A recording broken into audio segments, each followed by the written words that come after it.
Bom dia a todos, bom dia a todas, bom dia para você que nos assiste pela Pop TV em Sobradinho e Porto Alegre ou nos escuta pela Cultural FM em Santa Catarina e no Rio Grande do Sul. Sejam todos muito bem-vindos e bem-vindas a mais um ICL Mercado Investimentos. Hoje, terça-feira, véspera da super quarta, tá todo mundo de olho para onde vão os juros no mundão. Mas, além disso, a gente tem outros assuntos para falar com vocês. Vou explicar mais uma vez o movimento do dólar, porque parece que ontem muita gente ficou com dúvida. Então, a gente vai explicar tintim por tintim aí de como pensa o mercado e por que é que a gente faz essa análise também. Por que que a gente olha para esse pensamento do mercado, inclusive para poder criticar. Vamos falar também da atualização de fofoca, porque eu sei que vocês gostam de atualização de fofoca e temos aí novos desdobramentos na história do Trump contra a Lisa Cook. Então, essa história ainda está rolando, mas já temos novos episódios às vésperas da reunião do FONC, que é como se fosse o Copom de lá.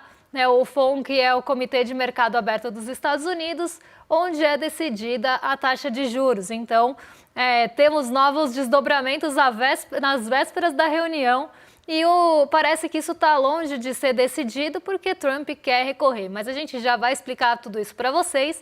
E vamos falar também de desemprego, porque o desemprego caiu aqui no Brasil, atingiu um novo patamar recorde e temos aí outros aspectos para olhar, então a informalidade, como é que está, se a gente tem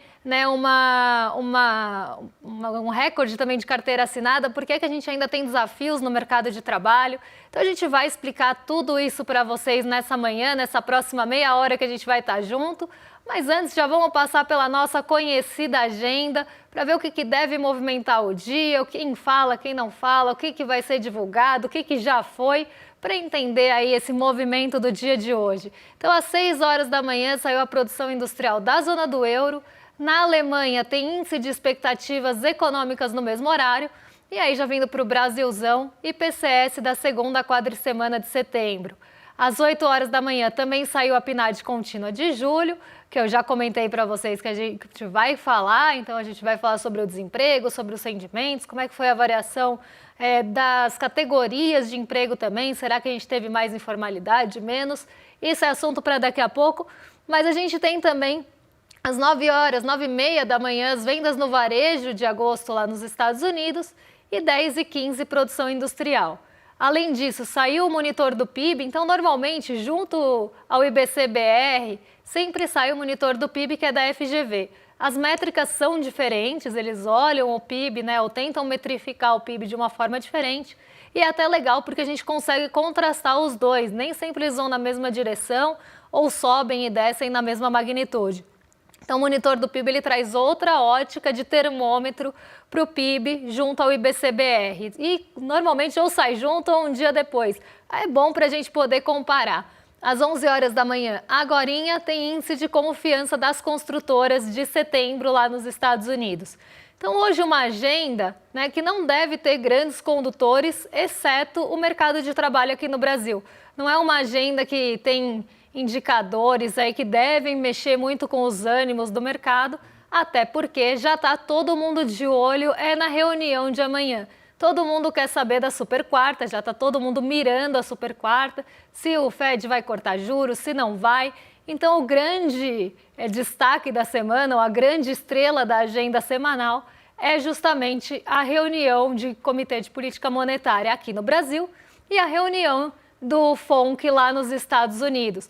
Por isso que a gente chama de super quarta, que é o dia que acontece aí as duas reuniões e as decisões de juros são tomadas. E está todo mundo de olho porque tem expectativa de mudança nos Estados Unidos e isso pode favorecer o Brasil, como já vem acontecendo há alguns dias. Então já vamos passar pelo nosso fechamento, porque a super quarta explica boa parte do fechamento de ontem. Ontem a gente teve novo recorde aqui na nossa bolsa, tanto na movimentação intradiária, que a gente chama, então naquela pontuação que se atinge ao longo do dia. A gente não conseguiu sustentar esse patamar até o fim, mas mesmo assim a Bolsa Brasileira fechou com recorde, atingiu o recorde de fechamento, atingiu uma nova pontuação e o dólar caiu a R$ 5,32 e continua caindo. Hoje de manhã ele estava até lá na casa dos R$ 5,29. Vou até ver quanto está agora, agorinha, ao vivo para vocês, para mostrar aí que o dólar continua nessa trajetória de queda.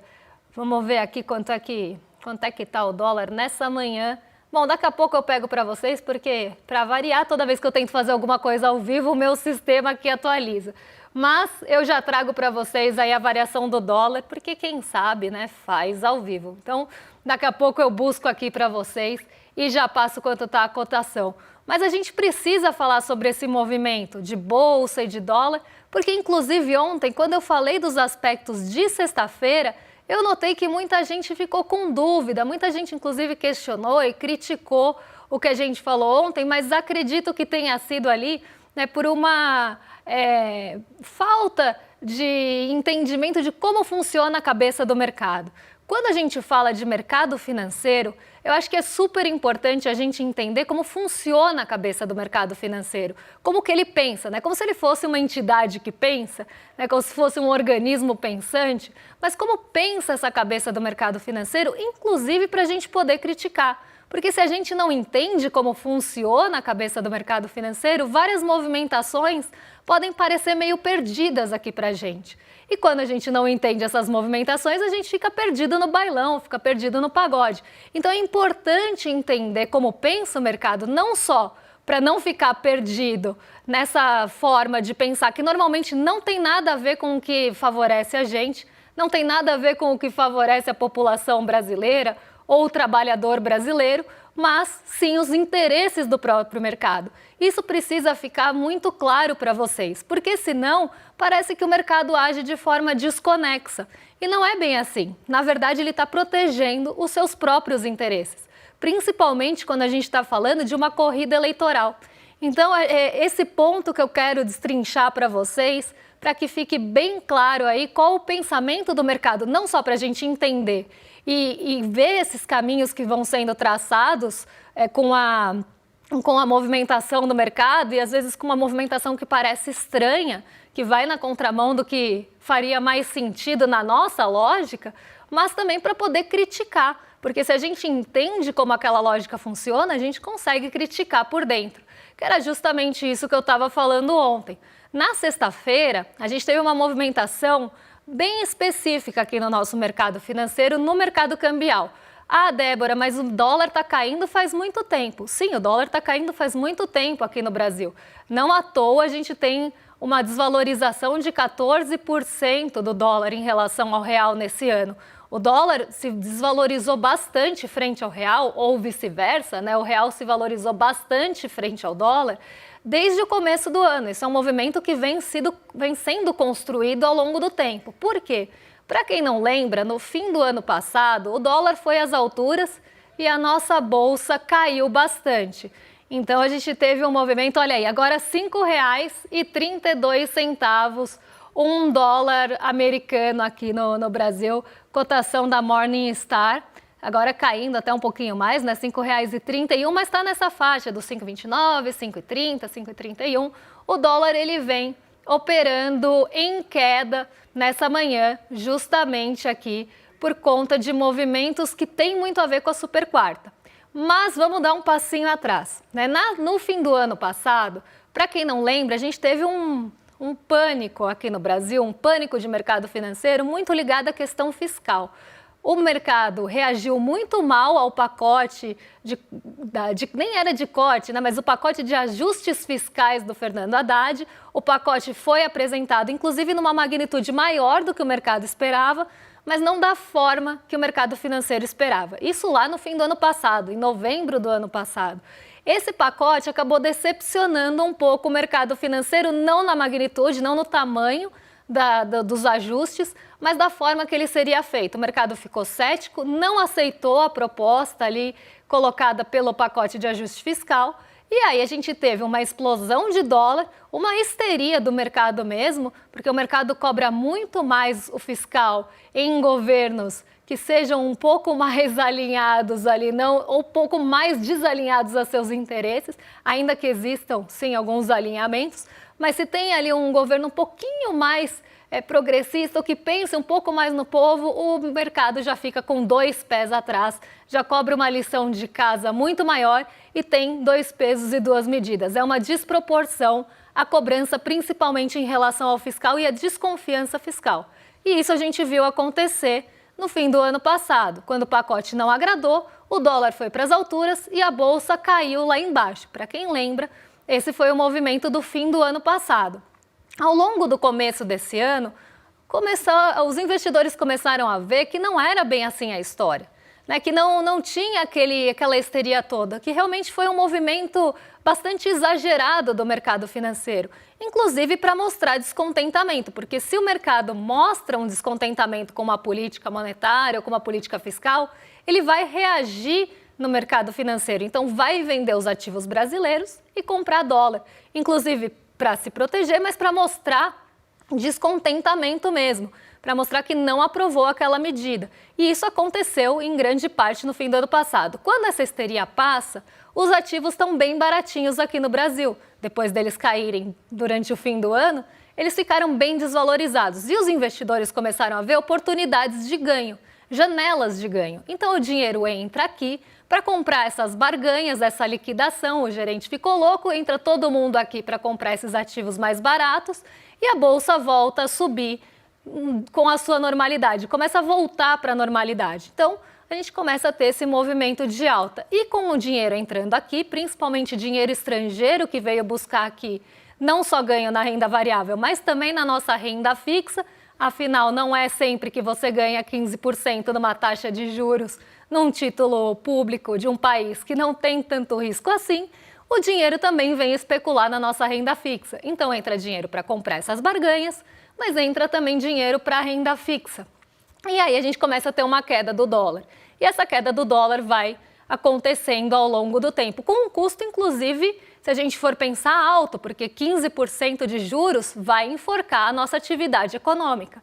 Mas é um atrativo para que esse dólar entre. A gente está pensando na cabeça especulativa do mercado. Ninguém aqui está pensando que o dinheiro vai entrar aqui de forma altruísta, que quer fomentar o Brasil, que quer fomentar nossas empresas ou que quer emprestar dinheiro para o nosso governo, para qualquer que seja o motivo, a não ser ganhar dinheiro. Não vamos ser inocentes a esse ponto. Então o dinheiro entra aqui para tentar ganhar no curto prazo na renda variável e ganhar 15%, basicamente com um risco soberano na nossa renda fixa. E isso vai fazendo com que o dólar caia. Conforme a gente começa a ter expectativa de que o dólar, de que os juros nos Estados Unidos vão cair, então a gente tem uma taxa 15% e a taxa dos Estados Unidos estava sendo mantida também no mesmo patamar. Se a taxa dos Estados Unidos cair um degrau e a nossa continuar lá em cima, essa diferença de ganho aumenta. Então vai ter mais recurso especulativo entrando aqui para ganhar com essa diferença. Sai dinheiro lá dos títulos de dívida, das famosas treasuries dos Estados Unidos, para ganhar dinheiro aqui de forma também especulativa. E esse movimento, ele tem sido construído ao longo do ano. Entra recurso aqui para ganhar na renda variável, com toda a liquidação que estava tendo aqui, com todo o desconto que estava tendo aqui, não à toa a gente fala que os ativos estão descontados em preço, mas também para ganhar na renda fixa. E esse movimento não acontece de um dia para o outro. Ninguém estava falando ontem que o dólar saiu de R$ 6,00 para R$ 5,35 de um dia para o outro ou por um motivo único específico. Isso tudo é uma construção que veio acontecendo ao longo do ano. E aí a gente entra também em questões que envolvem os Estados Unidos, a desconfiança em relação às políticas e medidas econômicas tomadas pelo Trump, que também afastam o recurso de lá e vão começar a buscar dinheiro ou ganhar dinheiro nos mercados emergentes. Então, tudo isso é uma construção que aconteceu ao longo do ano. Ninguém está falando que foi um motivo único que levou o dólar de 6 para 5,35 ou que foi um único movimento ou uma tacada só. Mas na sexta-feira a gente teve um motivo a mais. Então a gente não teve só todos esses motivos que já estavam explicando a queda do dólar, mas sexta-feira foi um dia que o dólar se valorizou frente à maioria das moedas, mas frente ao real não. E quando acontece um movimento assim na contramão, normalmente é um fator doméstico que mexe com os ânimos do mercado. Normalmente é o mercado doméstico reagindo a alguma coisa. E é nesse ponto que eu queria chegar. é justamente nessa explicação. Não é que foi de uma hora para outra. Foi uma construção de queda do dólar, mas na sexta-feira, especificamente, pontualmente, nosso mercado teve um movimento, e aqui um movimento que inclusive foi comemorado e falado por próprios analistas de mercado, eu não estou tirando isso do chapéu, de que a gente teria um caminho mais livre com a saída do Bolsonaro. E a gente não pode ser inocente também de pensar, gente, que o mercado não reage a fatores políticos. O mercado reage a fatores políticos também. Reage a fatores econômicos, reage a boatos, a especulações e também a especulações políticas.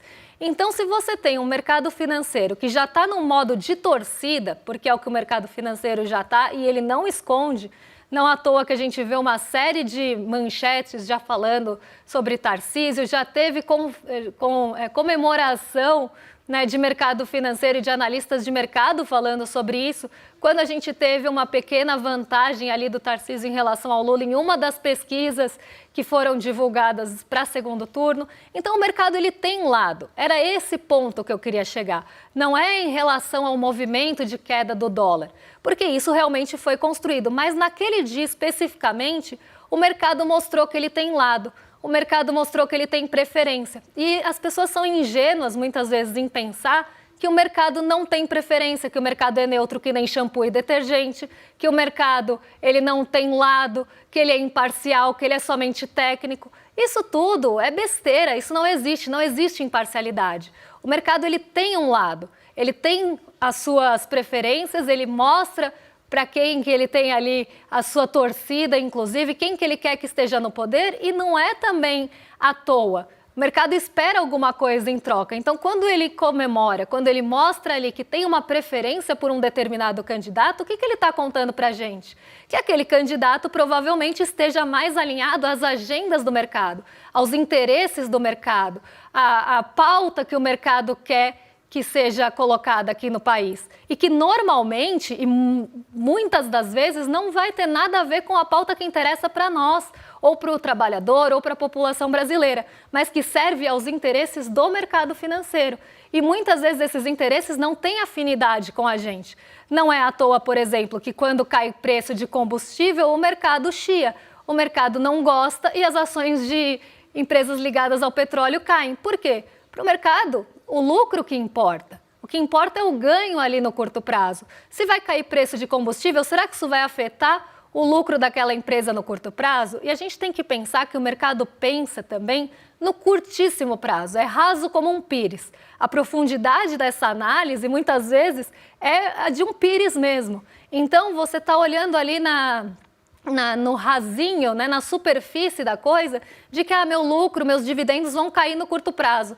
Ninguém está pensando na sustentabilidade do país no longo prazo, ninguém está pensando na sustentabilidade daquela empresa no longo prazo, mas sim o quanto elas conseguem ganhar o mais rápido possível no curto prazo com dividendos e com lucros. Então, vocês precisam entender essa cabeça do mercado, como pensa o mercado financeiro, para poder, inclusive, tecer um pensamento crítico em relação a isso. O governo do Tarcísio, ninguém está defendendo o governo Tarcísio. Tarcísio seria um desastre, Tarcísio é horroroso, literalmente de todas as formas. Eu não estou nem falando só de estética aqui.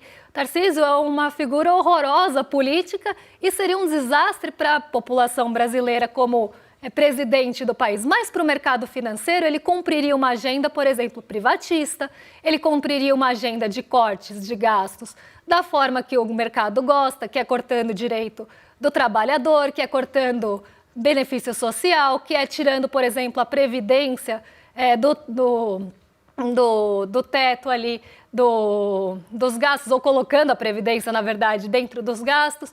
O que eles querem é justamente que você vá cercando o trabalhador e os benefícios sociais, a saúde e a educação, porque inclusive o mercado lucra com isso. Se você precariza uma saúde e uma educação, quem que vai tomar o lugar do papel do Estado ali? O setor privado, e o setor privado vai massificar isso, vai começar a vender isso para a população de forma massificada e muitas vezes sem qualidade, mas vai lucrar em cima dessa precarização do Estado. E depois compra empresa baratinha quando ela está precarizada. Então, existe um interesse afim. E era isso que eu estava querendo falar, o interesse afim do mercado com a agenda que o Tarcísio provavelmente vai cumprir. Então, esse alinhamento acontece, né, essa comemoração acontece justamente por esse caminho parecer estar aberto. Ele não é nem ainda candidato, mas a possibilidade, a especulação, o boato dele ser candidato já faz com que o mercado reaja hoje. Então, é isso que vocês também precisam entender. O mercado reage no boato, na expectativa e não no fato em si. Muitas vezes, quando o fato acontece, a precificação já aconteceu porque já teve toda a reação do mercado financeiro. Então, existe um interesse de afinidade entre a agenda do mercado financeiro e o que o Tarcísio representa como privatista, como uma pessoa que deve cortar benefícios sociais, que deve ali estourar a corda no lombo do trabalhador. E isso é interessante para o mercado. Isso é interessante para a gente? Não, isso é horroroso para a gente. Isso é horroroso para um projeto de país de longo prazo. Isso não é bom para a população brasileira, não é bom para o trabalhador, não é bom para quem vive ali necessitando de um benefício, quem está quem está abarcado pelos benefícios sociais. Para a maior parte da população, isso é muito ruim, mas interessa a uma parte que tem poder político e econômico. E é isso que a gente precisa pensar e criticar também. Então, quando a gente fala que o mercado financeiro comemorou a queda de dólar e pensou que o caminho estava mais livre para o Tarcísio, ninguém está torcendo para Tarcísio, ninguém está falando que isso é bom para o país ou que a gente concorda com isso, mas que esse pensamento é do mercado financeiro e que o mercado financeiro vai começar a usar isso já num modo de torcida e quase de campanha para começar a pintar essa figura, quase como estavam pintando Milei na Argentina por muito tempo, de que ele é uma figura que vai conseguir equilibrar as contas, que ele vai ter mais responsabilidade fiscal, que ele vai privatizar e trazer, né, os lucros para a esfera privada, os lucros públicos para a esfera privada.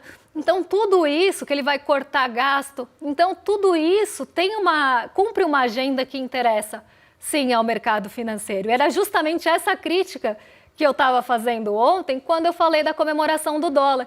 E eu já venho acompanhando há tempos, há meses, essa construção dessa figura, tanto pelo mercado financeiro como os veículos de mídia mais hegemônicos, que inclusive normalmente pertencem ao mercado financeiro, 75% deles pertencem ao mercado financeiro, começam a pintar, né, esse candidato, essa pessoa, como um favorito, não para a população ou nem para ganhar, mas um favorito para essa camada, para essa esfera, para essa elite econômica, ou essa elite que tem poder político e econômico e que detém os meios de comunicação. E aí começam a construir essa imagem de moderado. É quase como se fosse um Bolsonaro que passou perfume, né? Então ele é moderado porque ele não foi tão agressivo ou falou tanta besteira, mas é tão horroroso quanto. E aí até perguntaram para mim, mas aí o mercado vai apoiar alguém que quer anistia ou que quer golpe? O mercado, muitas vezes, faz vistas grossas para as coisas, quando interessa a ele. Então, se ele estiver ganhando dinheiro, se ele tiver perspectiva de aumentar o lucro, se ele achar que ele vai lucrar com aquela situação, ou que aquele candidato está mais alinhado aos interesses dele, ele vai fazer vistas grossas para todo o resto, desde que ele lucre. Mas isso não é sustentável no longo prazo. Mas aí o longo prazo é problema de outras pessoas para o mercado financeiro. O que ele quer é ganhar no curto prazo e o máximo possível. O longo prazo, a sustentabilidade, se aquilo vai se manter, se vai ser bom para o país, isso tudo é uma outra discussão que normalmente, se estiver fora dos interesses, não vai acontecer. Mas o lucro não vai se sustentar se o país não crescer. Realmente, o lucro não vai se sustentar se o país não crescer, mas aí é problema para quem vem depois. E é sempre assim que o lucro é pensado aqui no Brasil. E por isso, o mercado acaba tomando essas atitudes ou colocando essas manchetes em veículos ou comemorando uma possível candidatura que venha acontecer depois de um julgamento, justamente porque ele quer uma pessoa politicamente alinhada. Então, é alguém ali que vai favorecer esse lucro no curto prazo, que vai favorecer essa agenda no curto prazo, que vai, inclusive, fazer as vontades do mercado financeiro. E era isso que eu queria passar para vocês. Acabei deixando o desemprego para lá e a fofoca da Cookie para amanhã, mas até melhor, porque vai que tem algum novo desdobramento na super quarta. Então amanhã a gente atualiza a fofoca da Lisa Cook com o Donald Trump e já traz os números de desemprego para vocês, aí com já também as perspectivas para a super quarta, embora não vá chocar ninguém, não vamos dar uma de Pikachu surpreso quando a taxa de juros cair nos Estados Unidos e for mantida aqui, porque essa é a expectativa majoritária para essa próxima reunião. Agora eu quero fazer um convite para vocês, para que vocês entrem em despertar2025.com.br para garantir o seu ingresso para o Despertar. Tá chegando, tá logo aí, né? Assim como eu até ia falar 2026, tá logo aí. Para quem sabe o que eu tô falando, é um vídeo maravilhoso. Mas 2026 tá logo aí, mas o que tá logo aí é o Despertar, que é logo essa semana. Então dá para garantir seu ingresso ainda. Tem que correr, porque os ingressos estão acabando, mas dia 19 e 20 de setembro, sexta e sábado, a gente vai estar junto nesse Despertar para a gente poder aí se unir e juntar forças e debater coisas muito importantes. Então, Despertar 2025 está chegando e se você não garantiu seu ingresso, ainda dá tempo, não vacila, despertar2025.com.br ou o QR Code que está no cantinho aí da tela. E agora entrego para os nossos rolezeiros, nossos vizinhos de cima. William De Luca e Guga Noblar já estão a postos para receber vocês. E eu estou entregando o programa aí em tempo, então ontem ficaram falando, Débora atrasou. Não é que atrasou, né? Atrasou todo mundo em cascata. Mas hoje eu estou entregando em tempo, always on time, como diria a Xante. Então, jogo aí para os nossos vizinhos de cima, vocês estão em mais que excelente companhia agora. E eu volto amanhã para trazer as novidades que mexem com o nosso bolso, as notícias que mexem com a nossa bolsa e a economia que mexe com a nossa vida. Um beijão e até lá, pessoal! Ano passado estava lotado, mais de 4.000 pessoas vibrando com Serginho Grosman, Renato Freitas, Fátima Bernardes Mocotó, Bela Gil. Eu me arrepio só de lembrar. E esse ano, em 2025, a gente vai fazer um evento ainda maior. Nunca foi tão necessário reunir as pessoas, conversar sobre as mudanças que o mundo está passando. E a gente reuniu o maior conjunto de nomes para se apresentar nesse palco. A gente vai ter aqui, esse ano, o Miguel Nicoleles para falar de inteligência artificial, a Marina Silva para falar da questão do meio ambiente, Frei Beto, Leonardo Boff, a ativista Leida Guevara, filha de Che Guevara. A gente vai ter aqui também palestras com os nossos especialistas de marketing, de negócio, de redes sociais, falando sobre as transformações que estão acontecendo no acesso às redes, na comunicação. Vai ser espetacular. E a gente vai ter muita diversão também, com Margarete Menezes, com Leone e com vários outros artistas que novamente vão botar a casa para tremer, vão botar as pessoas para dançar, as pessoas vão se abraçar, vão abrir sorrisos tão raros hoje em dia e juntos a gente vai começar a revolução necessária aqui no Vibra São Paulo. Um momento que vai ficar guardado nas páginas da história desse país.